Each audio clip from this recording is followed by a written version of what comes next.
Les amis, bienvenue dans cette nouvelle vidéo. Je suis absolument ravie de vous retrouver à nouveau en ma compagnie pour un petit book haul de la famille. Il va s'agir du book haul du mois d'octobre, puisque vous savez que j'ai du retard sur les book hauls et on va dire que le mois d'octobre a été assez conséquent. Ceux qui ont vu le book mail d'octobre le savent. J'ai vraiment abusé, que ce soit en achat ou même en service presse, j'en ai reçu beaucoup, donc j'ai trop hâte de vous montrer tout ça. Comme d'habitude, si vous aimez ce genre de vidéo, n'hésitez pas à me laisser un petit like, à commenter. Si vous êtes trop timide pour commenter, vous n'avez qu'à mettre des emojis livres partout. Et bien sûr, pensez aussi à vous abonner, ça permet de soutenir la chaîne et ça me fait très plaisir. Merci à vous. Comme d'habitude pour les book hauls, on va commencer par les services presse et plus précisément par les graphiques, parce que au mois d'octobre j'ai reçu énormément de graphiques car j'ai eu un nouveau partenariat avec les éditions Dupuis et ils m'ont envoyé beaucoup de BD du coup suite à ce nouveau partenariat, donc j'ai très hâte de vous montrer tout ça. Mais on va commencer déjà par ce que m'a envoyé Urban Comics, à savoir The Dreaming Sandman Walking Hour. Donc en fait c'est un livre qui est basé, non pas du tout, c'est pas basé sur la série The Sandman, disons que c'est dans l'histoire de The Sandman qui est de base un comic et que Netflix a adapté en série. Et bien là c'est une nouvelle, si j'ai bien compris, dans l'univers de The Sandman. Je l'ai pas encore lu, je pense que ça ne saurait tarder parce que j'ai terminé la série il y a pas très longtemps, début décembre je dirais, donc j'ai très hâte de m'y atteler. Toujours de la part de Urban Comics, j'ai reçu aussi Celui que tu aimes dans les ténèbres de Scotty Young et George Corona. Je ne vais pas m'attarder sur ce roman puisque j'en ai parlé dans un de mes derniers updates lecture que je vous remets juste ici. Et surtout j'en ai aussi parlé sur Instagram. Je vous l'ai fait d'ailleurs gagner dans les concours Instagram du calendrier de l'Avent, tellement j'ai aimé cette BD. C'est vraiment une très belle BD que je vous recommande puisque ça parle de l'amour toxique, en fait l'amour malsain, jusqu'où ça peut aller. Et c'est pas à mettre forcément dans les mains de tout le monde, mais je pense que c'est très intéressant quand même. La thématique est super bien faite et ça va pas être entre deux humains en plus, ça va être entre une humaine et une entité style un peu fantôme, esprit, on sait pas trop. Il va y avoir une relation entre les deux qui va être très malsaine et qui va se détériorer au fur et à mesure des mois qui vont s'écouler. Bref, une très belle découverte. On passe à ce que m'a envoyé Dupuis avec Citizen de Jen Toledano, Robledo, Calice Perez. Voilà. Et apparemment ça a été coécrit par Jen, je ne sais pas qui c'est. Voilà, donc c'est une très belle BD que j'ai pas encore eu l'occasion de lire, qui a une jaquette, donc je vais vous montrer ce que ça donne sur la jaquette. Voilà ce que ça donne sur la jaquette. Au niveau de l'histoire, si j'ai bien compris, ça va être dans un monde un peu futuriste et les humains sont devenus très écologiques parce qu'il y a eu pas mal de cataclysmes écologiques et donc du coup ils vivent dans une ville qui s'appelle Citizen et qui est vraiment basée sur la technologie écologique, etc. Et on va suivre deux sœurs, il y en a une qui va être complètement pour cette écologie et une qui va pas forcément être pour, enfin elle va être pour mais elle va dire que les moyens qu'on utilise ne sont pas les bons en fait, et les deux sœurs vont être en rivalité. Voilà. Toujours de la part de Dupuis, j'ai reçu le tome 1, le tome 2 et le tome 3 de Zombillenium de Arthur Depin, qui est une saga très connue dans la maison d'édition. En fait je crois que c'est une des sagas qui marche le mieux. Le 6e tome est sorti il y a pas très longtemps. Moi je connaissais pas du tout en fait Zombillenium, enfin seulement de nom, et quand j'ai vu que le 6e tome allait sortir, je lui ai dit est-ce que c'est bien, est-ce que c'est des tomes indépendants, est-ce que je peux lire le 6e tome sans avoir lu toute la saga avant, et elle m'a dit non, il faut absolument en fait que tu aies lu les premiers tomes pour comprendre parce que c'est une histoire qui se suit. Et du coup elle m'a dit si tu veux je peux t'envoyer les premiers tomes de Zombillenium et puis si t'aimes bien je t'enverrai la suite. Donc elle m'a envoyé les 3 premiers tomes, je ne les ai pas encore lus, je voulais les lire pour Halloween et j'ai pas eu le temps. En gros on va être dans un parc d'attractions où les monstres sont vivants et sont des attractions en fait vivantes, voilà.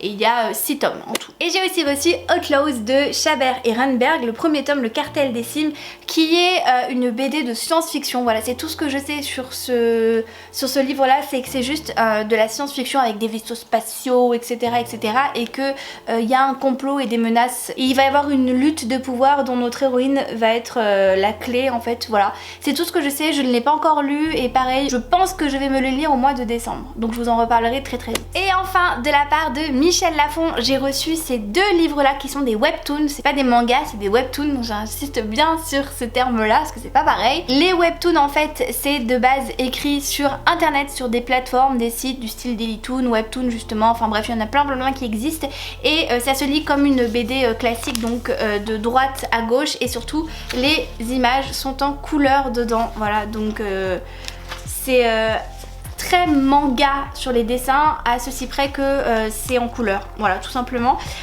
Et celui-là donc qui s'appelle My Lovely Bodyguard de Daisy plus Nata est sorti en octobre et m'a très gentiment été envoyé par Michel Lafon parce que j'aime beaucoup les webtoons, c'est quelque chose que voilà, j'apprécie énormément.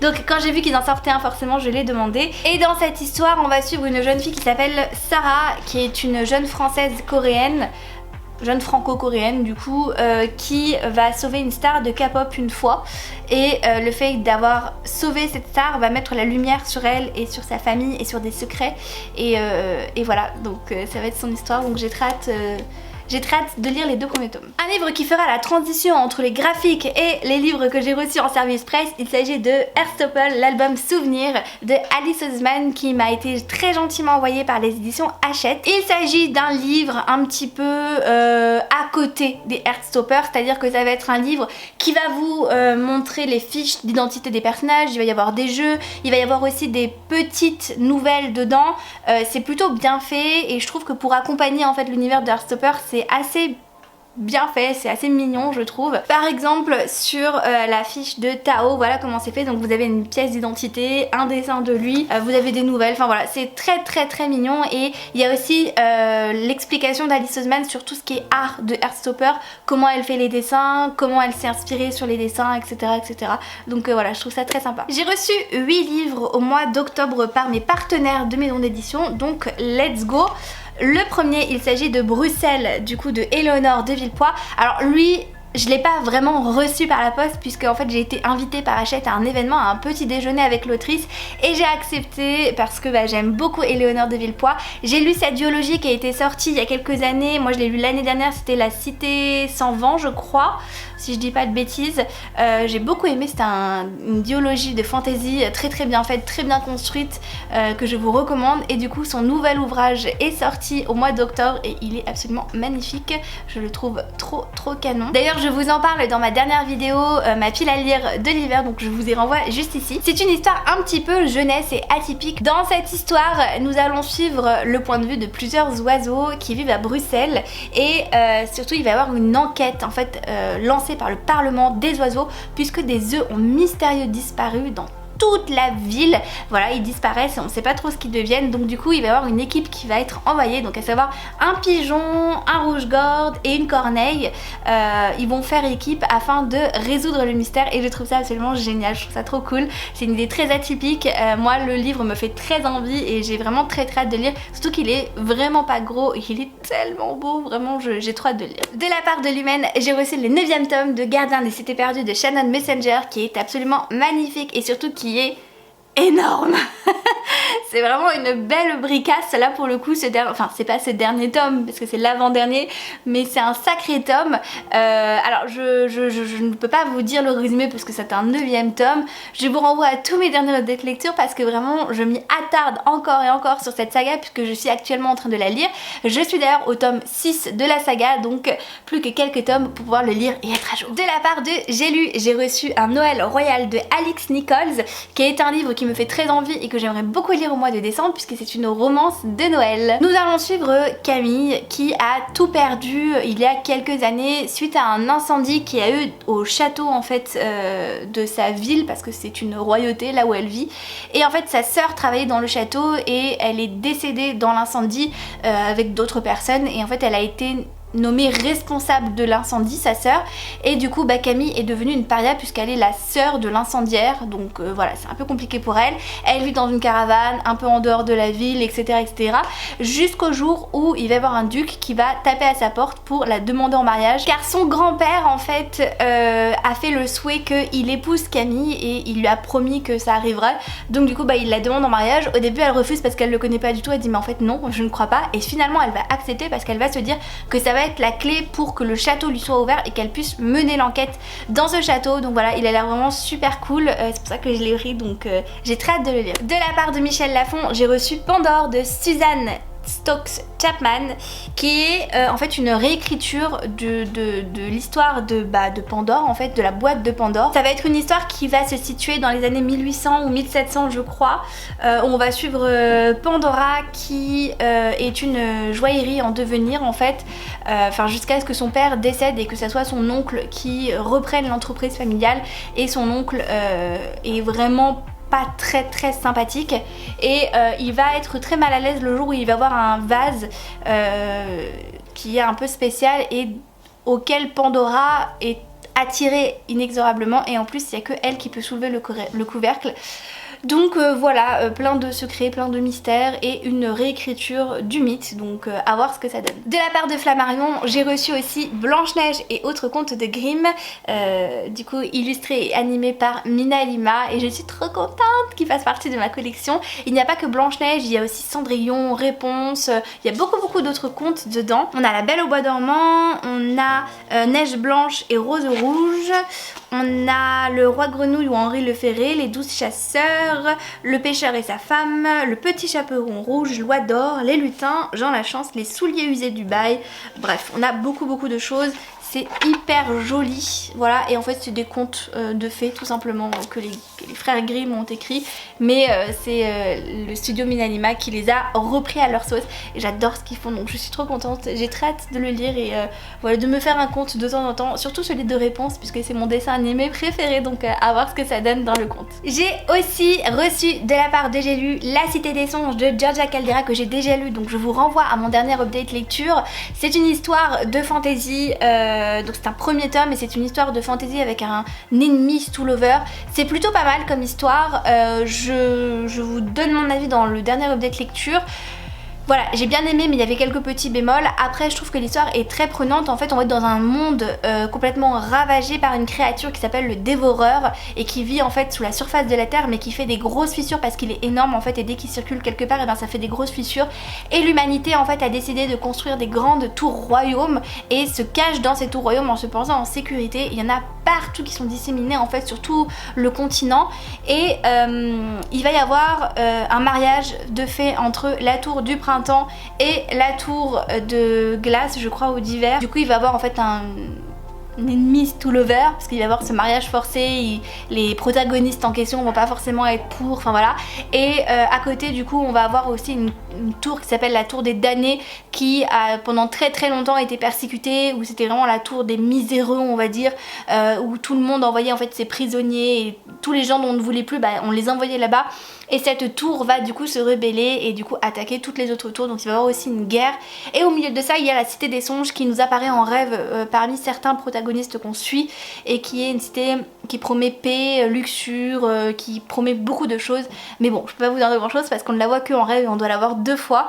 Mais j'ai très hâte en tout cas de lire la suite, et c'est un ouvrage qui a été vraiment très bien écrit. J'ai reçu aussi, toujours de la part de Michel Lafon, Atlas 6 de Olivia Blake, qui était une sortie très attendue. Encore une fois, je vous renvoie à mon dernier update lecture parce que j'en parle beaucoup plus longuement. Grosso modo, on va suivre 6 personnages, on va alterner leur point de vue, et ces 6 personnages là vont être recrutés par une société secrète qui sont les Alexandriens en fait, et qui cache la mythique bibliothèque d'Alexandrie qui n'a pas brûlé en fait, et qui a énormément de savoir, et qui peut du coup changer les personnes, puisque à partir du moment où vous avez accès à cette bibliothèque, à cette grande librairie, et bien du coup vous avez les clés pour réussir dans le monde en fait, tout simplement. Et ces 6 grands magiciens qui sont les meilleurs de la dernière décennie sont en compétition en fait, puisqu'il reste 2 ans dans cette académie. La première année ils apprennent, ils font des choses, ils ont des cours etc, et la deuxième année ils ne sont plus que 5 et ils ne savent pas exactement ce qui va se passer en fait,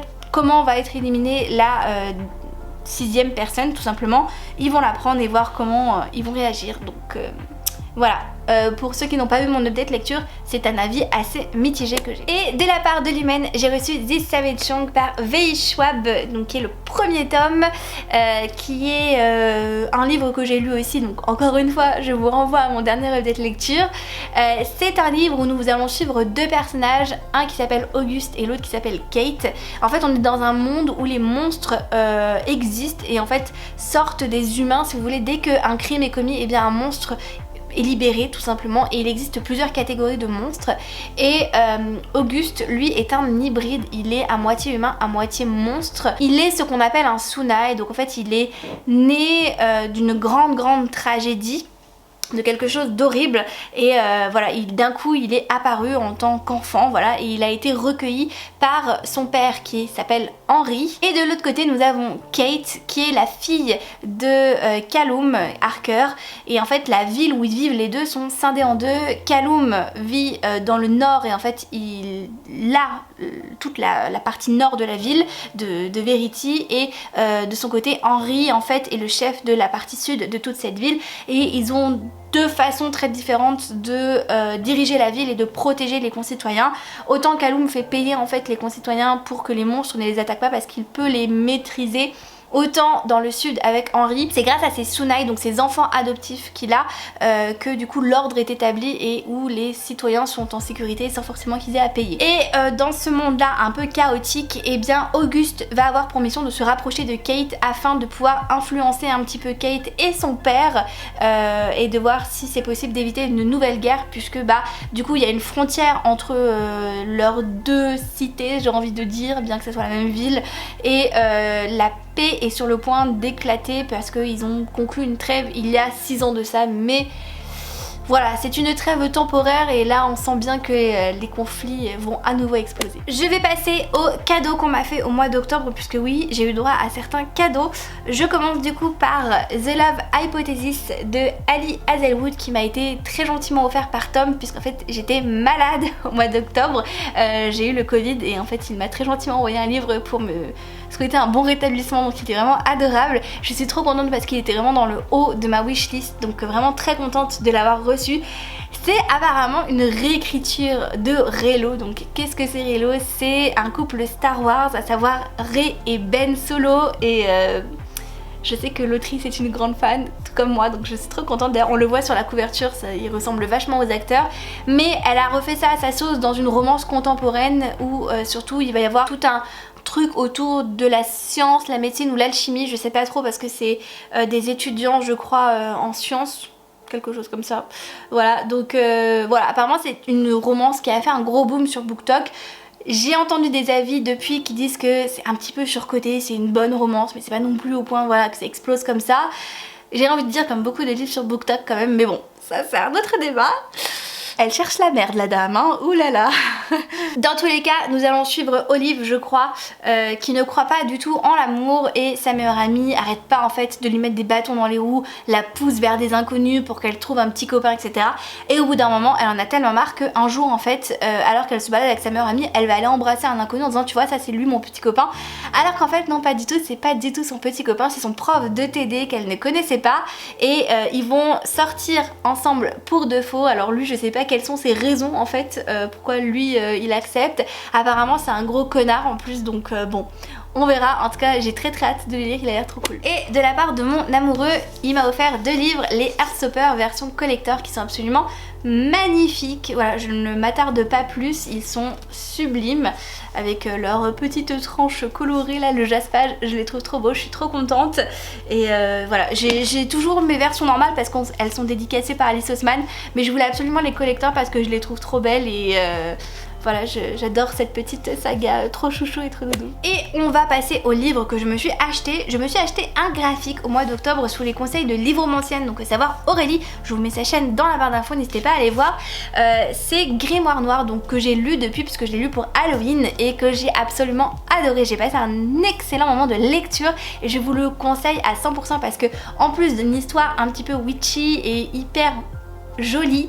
Les graphiques dedans sont absolument magnifiques. Je vous les ai montrés dans mon book mail, je vous les ai montrés dans un de mes derniers updates lecture et franchement j'ai beaucoup aimé cette histoire. On est dans la ville américaine de Blackwell et c'est une ville particulière aux États-Unis parce que c'est la seule ville où les sorcières sont acceptées et ne sont pas pourchassées et où elles peuvent du coup voilà, utiliser leur pouvoir sans avoir peur d'être brûlées ou autre. Donc c'est une ville qui est vraiment régie par les sorcières si vous voulez et c'est que les femmes qui ont des pouvoirs, pas les hommes. Et en fait au début du roman, la petite sœur de notre protagoniste principale qui s'appelle Bucky va disparaître, voilà, sans laisser de traces et la maman de Bucky qui est aussi une sorcière va suite à cette disparition être très triste et son pouvoir en fait est lié à ses émotions, c'est à dire que si elle est très triste et qu'elle se met à pleurer, et bien en fait il pleut dans toute la ville, sauf que sa tristesse n'arrive pas à s'arrêter et elle ne fait que pleurer et en fait ça menace de submerger la ville, donc c'est un peu compliqué. Et de son côté Bucky va mener l'enquête pour essayer de retrouver sa petite sœur parce que son père qui est le shérif fait complètement chou blanc et il n'arrive pas du tout à avancer parce qu'il a des bâtons dans les roues du style les adultes etc. Vous savez certaines personnes mettent des bâtons dans les roues, on sait pas trop pourquoi mais voilà, conflit d'adultes on va dire. Et du coup Bucky, qui lui est un adolescent, va mener l'enquête avec une de ses amies pour essayer de retrouver sa sœur, essayer de comprendre ce qui s'est passé et c'est une très belle histoire, très touchante que j'ai beaucoup aimée. Je me suis aussi acheté L'Empire du Vampire de Jay Kristoff dans sa très belle version reliée que je trouve absolument magnifique. Tada! Vraiment trop belle cette version hein. Et vous avez du coup de l'autre côté une double jaquette en plus. Ça fait 27 ans que le jour est mort en fait et que du coup les vampires règnent sur la planète. Ils ont fait en fait la guerre aux humains et ensuite ils ont construit leur empire petit à petit. Et dans cette histoire on va suivre Gabriel qui est un saint d'argent qui fait partie en gros d'une confrérie qui défend l'église et défend la lumière et donc du coup qui est contre les vampires. Donc je pense que c'est un chasseur de vampires en fait tout simplement, sauf qu'avec les années en fait eh bien il va se retrouver tout seul et il va se faire emprisonner et du coup dans sa prison eh bien on va suivre en fait son histoire qu'il va retracer pour comprendre comment il a atterri dans cette prison. Et il y a aussi une quête du Saint Graal je crois qui remettra la lumière dans le monde et débarrassera le monde des vampires. Donc voilà, je crois que c'est un one shot et que c'est une très grosse histoire, donc il a l'air trop stylé, donc j'ai hâte de le lire. J'ai aussi acheté Chasseur de flammes de Asfa Faisal, toujours dans sa version reliée avec ce jaspage bleu très joli. S'il vous plaît, peut-on s'arrêter sur cette beauté? Voilà. Et là vous avez une carte à l'intérieur, c'est magnifique, j'aime trop. La phrase de base c'est « Les gens vivaient parce qu'elles tuaient, les gens mouraient parce qu'ils vivaient ». Donc je pense que ça annonce voilà, un petit peu l'histoire. En fait on va suivre deux personnages. On a d'abord Zafira qui est une chasseresse qui se déguise en homme pour aller dans une forêt qui est interdite afin d'aller nourrir son peuple en fait, puisque c'est dans cette forêt qu'elle peut trouver à manger. Et de l'autre côté on a Nassir qui est surnommé le prince de la mort parce qu'il est le fils de sultan. Et en fait dès que le sultan apprend que quelqu'un est contre lui ou dit du mal de lui etc, en fait il envoie son fils pour assassiner les personnes. Mais Nassir est quand même enfin il n'a pas le choix d'obéir en fait au sultan, mais il le fait avec parcimonie et beaucoup de pitié en fait parce qu'il ne supporte pas cette souffrance causée par son père. Tous les deux sont donc des véritables légendes en fait dans leur pays, un parce que c'est le prince de la mort et l'autre parce que bah voilà c'est une chasseresse bon, qui se déguise en homme mais qui du coup a réussi à sauver son peuple. Et en fait ils vont devoir faire équipe parce qu'une guerre en fait menace leur pays et ils vont être envoyés tous les deux récupérer un artefact magique qui justement pourrait restaurer la magie du royaume et du coup faire en sorte qu'ils se défendent contre l'ennemi qui arrive aux frontières du royaume. Sauf que Nassir il a en plus une mission supplémentaire donnée par son père, à savoir qu'il doit éliminer la chasseresse. Donc voilà, c'est un ennemi Lover qui a l'air trop stylé. Je me suis aussi acheté le tome 2 de Blood and Honey qui est Serpent et Daube, donc de Shelby Maeury. J'ai lu le premier tome l'année dernière et je m'étais dit que je lirais le deuxième tome cette année, mais ça va être un petit peu compliqué je pense. C'est dans le premier tome une histoire de sorcellerie avec pareil encore un ennemi Lover. On va avoir une sorcière qui va être contrainte de se marier à un chasseur de sorcières, donc ça c'était exceptionnel. J'ai beaucoup aimé l'année dernière ce livre là, bien que la fin m'ait complètement laissée pantoise on va dire. Donc j'avoue que j'ai quand même très hâte de lire le tome 2 pour savoir si c'était la fin qui était un peu spéciale, un peu comme pour Le sang et la cendre, ou si c'est l'histoire qui prend une tournure que j'apprécie pas forcément. Donc on verra pour ce tome 2. Après j'ai vu des avis et c'est pas terrible, apparemment il est assez long et un peu ennuyant, donc bon, on verra. Je me suis aussi acheté en octobre Les personnages s'éveillent sous les flocons de Sophie Jomain, qui est une romance de Noël et qui pareil devrait être lue normalement au mois de décembre, donc j'ai très hâte. En plus c'est vraiment pas très gros, donc j'ai trop hâte de le lire. On va suivre Lia et son papa qui détiennent en fait un refuge pour les élans, je crois en plein dans les Alpes ou dans les montagnes en tout cas, et c'est un refuge qu'ils ont de génération en génération et ils y tiennent énormément. Et de l'autre côté on va suivre un chef cuisinier qui s'appelle Baron et qui pour son grand menu de Noël veut absolument un élan de Noël, voilà. Il dit que c'est ce qui fera sensation en fait auprès de ses clients. Du coup il essaie d'en acheter auprès de Lia et son père, mais quand ils ont appris pourquoi c'était, bah, ils veulent pas. Donc ce qu'il va faire Baron, c'est qu'il va s'infiltrer incognito sur leur domaine afin de les persuader de leur vendre au moins un élan pour son repas de Noël. Voilà, et apparemment le Père Noël va faire son entrée aussi dans cette romance, donc on verra ce que ça donne. Et enfin le dernier livre que je me suis acheté, il s'agit de Petit meurtre à Endgame de Alexandra Benedict, qui est aussi un Charleston que j'aimerais beaucoup lire au mois de décembre, mais lui j'aimerais le lire après le 25 puisque ça se passe après le 25. C'est un cozy mystery, donc il me fait très envie à l'époque de Noël, ça a l'air trop stylé. Il est assez conséquent, mais franchement il a l'air trop bien, il me fait trop envie. On va suivre Lily et cette année elle décide de passer Noël dans le domaine de sa famille, donc à Endgame House, qui est le domaine de sa tante en fait, et ça fait je crois 20 ans qu'elle n'y a pas mis les pieds et qu'elle n'a pas fêté Noël avec sa famille. Mais cette année c'est un peu particulier parce que sa tante qui possède le domaine est morte et elle décide en fait d'y aller pour essayer de trouver des réponses vu que sa tante est morte, mais surtout parce que il va y avoir une compétition qui va être menée entre tous les héritiers, à savoir que ceux qui arrivent à résoudre tous les énigmes que la tante a mis dans la maison, eh bien hériteront en fait de sa fortune. Donc elle va y aller et en se disant que bon on verra bien et au pire elle repartira, sauf qu'il va y avoir une grande tempête de neige et que en plus dans la famille il y a quelqu'un qui s'en prend à eux. Donc voilà, ça fait envie. J'ai trop hâte de le lire. J'aimerais trop le lire après Noël et qu'il neige aussi pour être trop dans l'ambiance. Ça serait trop stylé. Et voilà pour mon book haul du mois d'octobre. J'espère qu'il vous a plu. Vous avez vu, c'est assez conséquent. J'ai reçu beaucoup de livres. Je m'en suis acheté pas mal aussi. Bref, donc n'hésitez pas à me dire si vous, il y a certains livres que vous avez déjà lus ou certains livres qui vous tentent et ce que vous avez acheté aussi au mois d'octobre. Est-ce que vous avez autant acheté que moi ou est-ce que c'est moi qui suis complètement devenue dingue? Je ne sais pas, il y a eu pas mal de sorties quand même. Enfin bref. Merci d'avoir regardé cette vidéo jusqu'au bout, je vous fais de très gros bisous et je vous dis à très vite dans une prochaine vidéo. Ciao ciao!